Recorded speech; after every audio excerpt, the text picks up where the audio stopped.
Invazivne tujerodne živali so torej tiste živali, ki jih je nam prinesel človek in imajo negativen vpliv na biotsko pestrost območja, na katerem se nahajajo.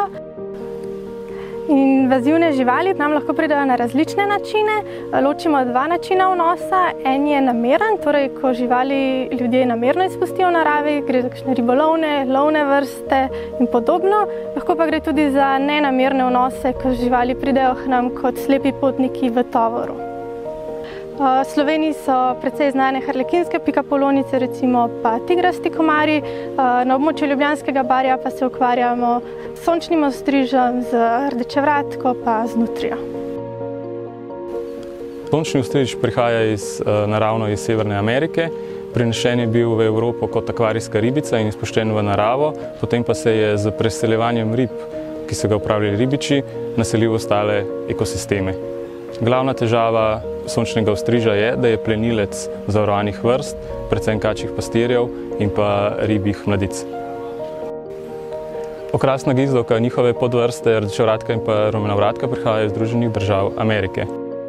V Evropi in tudi pri nas so bile naseljene v naravno okolje kot akvarijske želve, ki so jih ljudje izpustili, ko so se jih naveličali. Problematične so predvsem za našo močvirsko sklinico, ki jo izpodrivajo iz naravnega okolja in pa kot plenilci drugih zavarovanih vrst. Nutrija prihaja iz Amerike. V Sloveniji se je začela pojavljati, ko so opustili farmsko rejo živali, saj so jo uporabljali za krzno. Predvsem v naravnih biotopih povzroča škodo na vodni infrastrukturi s kopanjem rovov, na kmetijstvu in pa na zavarovanih vrstah, saj se prehranjuje z vodnim rastlinjem. Nutrija v primerjavi z ostalima dvema vrstama je lovna vrsta in jo lovci lahko lovijo na lovnih površinah.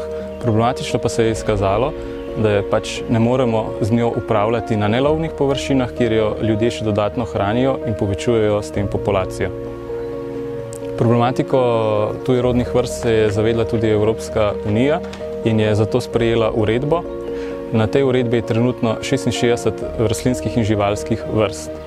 V Sloveniji so se pripravili zaradi te uredbe nekateri akcijski načrti za vrste, recimo rdečevratko, področna zakonodaja pa ni v celoti še urejena. V okviru kohezijskega projekta Poljuba, ki se je začel leta 2018 in bo trajal do 2024, izlovljamo tujerodne vrste želv, nameravamo jih izloviti vsaj 50 osebkov iz območja Ljubljanskega barja. Finančna sredstva za ohranjanje narave so že tako skopa, zato jih bi raje, kot da jih namenimo za izlove tujerodnih vrst, namenili za ohranjanje zavarovanih vrst.